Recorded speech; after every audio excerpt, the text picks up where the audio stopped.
Assalamualaikum warahmatullahi wabarakatuh.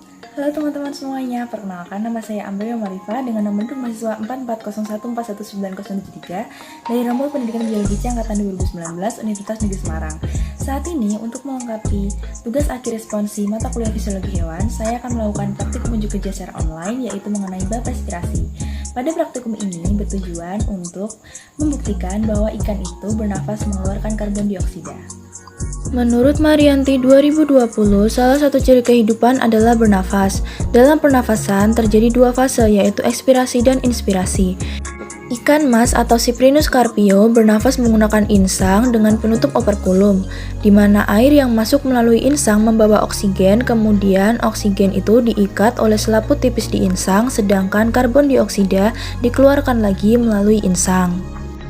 Pada waktu inspirasi, oksigen atau O2 dihirup oleh Cyprinus carpio dari lingkungan melalui saluran pernafasan, kemudian diedarkan ke seluruh jaringan tubuh.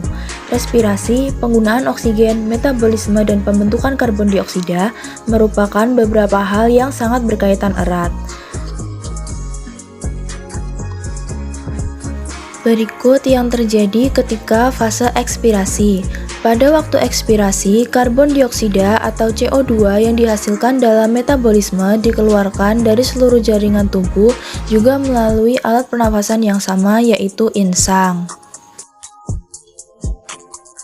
Begitulah mekanisme sederhana dari pernapasan ikan mas atau Cyprinus carpio yang akan terjadi selama hidupnya. Tadi beberapa penjelasan singkat mengenai respirasi pada ikan. Oleh karena itu, mari kita lanjutkan ke video praktikumnya. Sebelum memulai praktikum pada kali ini, mari kita siapkan alat dan bahannya terlebih dahulu. Yang pertama ada kapur atau injet.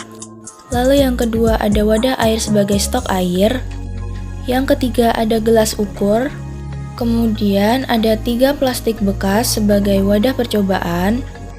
Lalu ada ikan mas atau Cyprinus carpio beserta dengan bak atau wadahnya.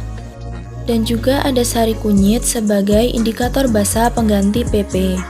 Sebelum memulai praktikum respirasi, kita akan membuat larutan kapur encer terlebih dahulu dengan cara mengambil 3 sendok makan penuh kapur sirih atau injet Jawa, lalu masukkan ke dalam wadah berukuran kira-kira setengah liter.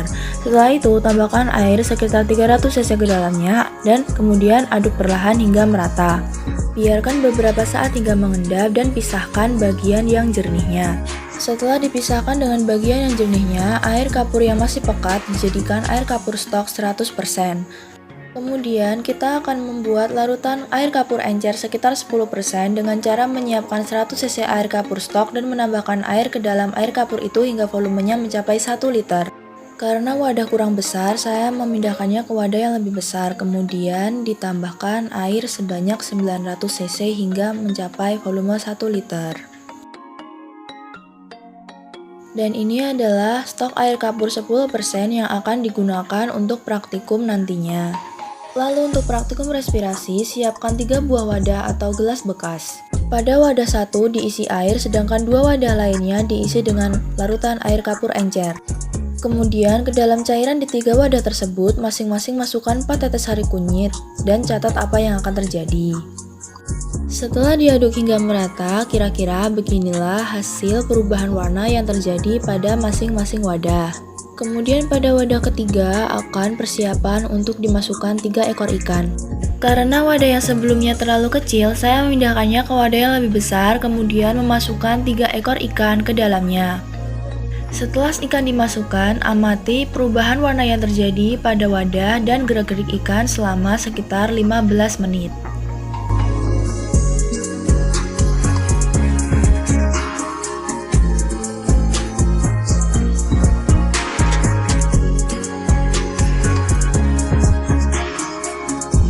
Dan ini adalah penampakan air kapur berisi 3 ekor ikan setelah 15 menit lamanya. Kemudian kita masuk ke hasil praktikum. Yang pertama ada gelas A yang berisi air, yang kedua ada gelas B berisi kapur dengan kunyit, dan yang ketiga ada gelas C berisi dengan kapur, kunyit, dan 3 ekor ikan. Warna awal dari masing-masing larutan pada gelas A adalah bening karena sebagai variabel kontrol. Kemudian warna awal dari gelas B adalah putih keruh dan warna awal dari gelas C adalah putih keruh pula. Selanjutnya, jika ditambahkan dengan kunyit, gelas A akan berubah warna menjadi kuning. Kemudian gelas B akan berwarna menjadi oranye cerah, begitupun dengan gelas C. Lalu pH-nya, karena gelas A merupakan variabel kontrol, maka pH-nya adalah netral atau 7. Kemudian untuk gelas B dan gelas C, pH-nya adalah basa yaitu lebih dari 7. Kemudian diamati warna setelah 15 menit. Gelas A akan tetap menjadi kuning, gelas B agak sedikit lebih cerah karena larutan kapurnya mengendap sehingga warnanya menjadi oranye cerah, dan gelas C menjadi sangat keruh dan di permukaan larutan ada buih-buih udara dari hasil respirasi ikan sehingga warnanya menjadi orange keruh. Lalu disajikan perbedaan warna dari awal hingga akhir setelah 15 menit percobaan. Jadi pada awal itu gelas A berwarna kuning cerah, kemudian gelas B dan gelas C memiliki warna orange. Sedangkan untuk produk akhir, yaitu pada gelas C, di atasnya akan terdapat buih dan warnanya menjadi orange sangat keruh karena di dalamnya terdapat ikan. Selanjutnya kita ke pembahasan. Saat dilarutkan dengan air kapur bubuk akan bereaksi dengan air menjadi air kapur, air, serta karbon dioksida. Untuk mengetahui zat kapur tersebut bereaksi dengan air, maka digunakan indikator alami yaitu berupa sari kunyit. Sari kunyit bisa menjadi indikator asam basa karena jika air kunyit tersebut bereaksi dengan larutan basa, maka warna sari kunyit yang awalnya berupa warna kuning cerah akan menjadi orange keruh. Indikator yang paling mudah untuk mengukur hasil respirasi ialah air kapur.